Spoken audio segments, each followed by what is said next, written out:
बिस्मिल्लाहिर्रहमानिर्रहीम। आज आपको ऐसा वजीफ़ा मस्जिद में बताना है जो जितनी भी बे औलाद लोग हैं, औरत है या मर्द है, अगर वो ये वजीफ़ा पढ़ लेता है तो उसकी बे औलादी ख़त्म हो जाएगी, जितने भी बे औलाद हैं। अब ये अमल करने का तरीका आपको मैं बताता हूँ कि मस्जिद में कहाँ पे खड़े होके या कहाँ पे बैठ के आप इस वजीफ़े को पढ़ सकते हैं। बड़ा कमाल का है। जिसने भी ये वजीफ़ा किया है ना मस्जिद के महराब में, उस अल्लाह ने 41 दिन के अंदर उसको औलाद दे दी है। और बड़ी ये कुरान की आयत है, सूरतुल अंबिया की, कमाल की आयत है। अगर कोई शख्स इसको पढ़ता है और वो चाहता है कि उसको उसके घर में रौनकें आ जाएं, अल्लाह औलाद अता फरमाए, तो ये वाला अमल ज़रूर, अगर आप कमेंट्स में सुबहान अल्लाह लिखते हैं बतौर इजाज़त के लिए, ताकि मैं इस अमल की आपको इजाज़त दे दूँ।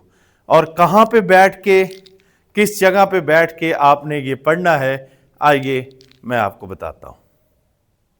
अब मस्जिद के महराब में आप खड़े हो गए। अब यहाँ पर जहाँ पर इमाम साहब जुम्मतुल मुबारक की नमाज़ पढ़ाते हैं या वैसे कोई नमाज़ पढ़ाते हैं, बाजमात जो नमाज होती है, ये मस्जिद का महराब है। और कमाल की जगह है, मस्जिद के महराब में 120 साल की उम्र में हज़रत ज़करिया अलैहिस्सलाम दुआ करते हैं, मालिक मुझे वारस अता फरमा। तो अल्लाह याह्या अलैहिस्सलाम का वारस अता फरमा। और मस्जिद के महराब में एक जगह बनी हुई थी साथ ही, और वो सात जगह जो बनी हुई थी वहाँ पे हज़रत मरियम अलैहिस्सलाम सलामुल्लाह अलैह वो वहाँ पर बैठ के इबादत करती थी, वो सीखती थी। ज़करिया अलैहिस्सलाम ने जब देखा कि फल उनके पास मौजूद हैं और कमाल की चीज़ें हैं, तो वो उस वक़्त ये दुआ उन्होंने पढ़ी और बहुत सारे लोगों ने ये दुआ पढ़ी और कमाल की दुआ है। तो लिहाजा ज़करिया अलैहिस्सलाम ने ये दुआ की, अल्लाह ने बेटा अता फरमाया। तो आपके लिए ये खुसूसी है कि आप मस्जिद में आएँ। ख़वातीन हैं तो दिन के वक़्त, क्योंकि मर्द हज़रात नहीं होते, तो वो भी आ सकती हैं मस्जिद में, लेकिन शौहर से पूछ के आना है, या अपने वारस को साथ लाएं, वो बाहर बैठ जाए या मस्जिद में बैठ जाए और वो अपने रब से ये वाला अमल जो है अल्लाह ताला की बारगाह में पेश होके वो करे।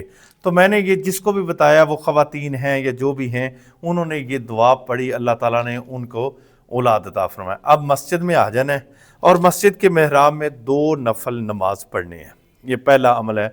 मस्जिद के महराब में 2 नफल नमाज पढ़ने, 2 रकते नफल की, और ये हाजत के 2 रकते नमाज हाजत पढ़नी है। और फिर जो है आपने क़िबले की तरफ मुँह करके आपने बैठ जाना है। अब मैं क्योंकि यहाँ पर क़िबले की तरफ मुँह करके बैठ के ये दुआ बतौर आपको सिखाता हूँ। बैठ गए हैं मस्जिद के महराब में।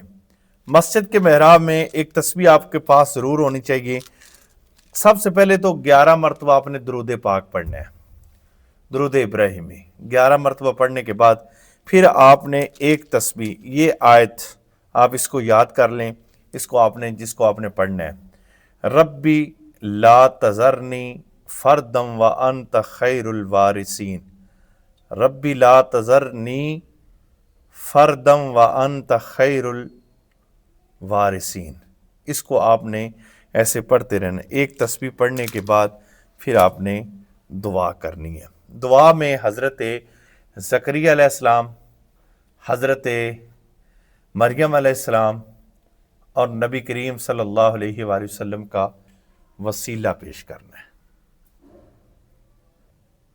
फिर आपने मस्जिद के महराब से आपने घर जाना है।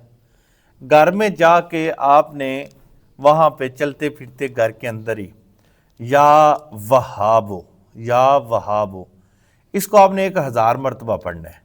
ये भी ठीक है कि यहाँ से मस्जिद से आप निकलते हुए घर तक पहुँचें, घर के अंदर भी इस या वहाबो को 1000 मरतबा आप पढ़ते रहें। और फिर आप सोने से पहले सूरत आले इमरान की आयत नंबर 38, ये आप स्क्रीन में देख रहे हैं, इसको आपने फिर 1 मरतबा पढ़ना। ये 41 दिन का अमल है। ख़ुद भी करें, लोगों तक भी शेयर करें ताकि लोगों का फ़ायदा हो। अगर इस अमल की इजाज़त चाहिए तो कमेंट्स में सुभान अल्लाह लिखें। घर भला हो भला, ख़ुद का भी भला होगा, दूसरों का भी भला होगा।